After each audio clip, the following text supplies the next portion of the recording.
Very much. Joining to talk to us more about this is our legal analyst, Areva Martin, who has dealt with a lot of these child custody cases, this one especially very difficult. So in this case, the husband or the ex-husband is a German national, and the judge decided, hey, he can't come back here because he doesn't have a work visa anymore. They have 50-50 joint custody in this case, so she's able to go back and forth, so let the kids live with him. It's important to note that even though they have 50-50 custody, he has residential custody, which means the kids primarily reside with him now in France, and essentially Kelly, as we heard in the piece, has to travel back and forth in order to see them, She has which the has been hardship. an extremely hard and difficult thing for her to do. I mean, financially, you can just imagine the burden of trying to travel from the United States to France to see your children. But how, I rarely ever hear about this, right? That the father, Unusual. yes. Well, not so unusual that the dad has residential custody, but unusual that the judge ruled that he could take them in a to foreign another country. Right. They're not French. The father isn't even French.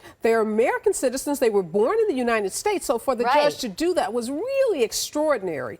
But I think it's important to note, when I was looking at the judge's original order, he talked about some things that Kelly had done or not done. And some of the things he talked about was alienation. Judges don't want one parent alienating the kids from the other parent.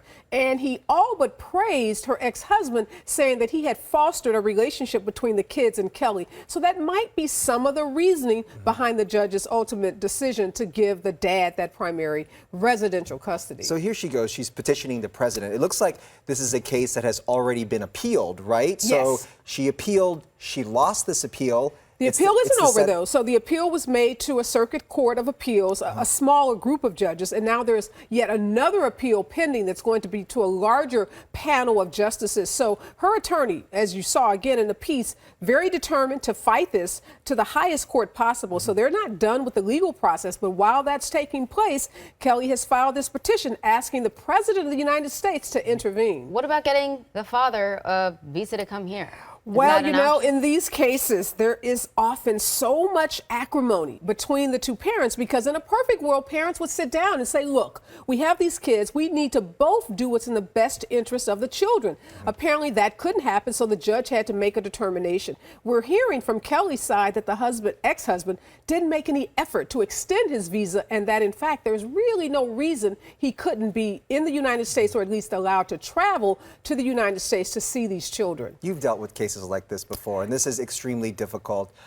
What is the impact here on the children? You have these very young children here, and obviously it's got to be devastating when you see two parents who are fighting like this. Well, we know that kids, you know, need both of their parents. And what the court is trying to do in these cases always is determine what's in the best interest of the children. That's all that really matters to the court when they're making decisions about, you know, which parent should be the custodial parent and how custody rights should be decided. But we know these kids, and I read something where Kelly said her kids ask her when she visits, Mommy, are you still fighting for us? So you can imagine the devastation that these children, you know, feel. Even though she's visited 70 times, that's not a lot. It's not the same. For small children being so far away from their mom. So it's a difficult case. She's a unique person, though, right? I mean, these custody cases, you don't always have friends in Hollywood you can go to tweet out a request for help. You don't, you can't always get in touch with the president. Just the money that it takes. I mean, these cases can be very... Some people don't even have the money to travel. She said she was bankrupted. The legal expenses, yes, she filed Chapter 7 apparently. I mean, this has been very devastating for her, even being an actress, but for the average everyday person,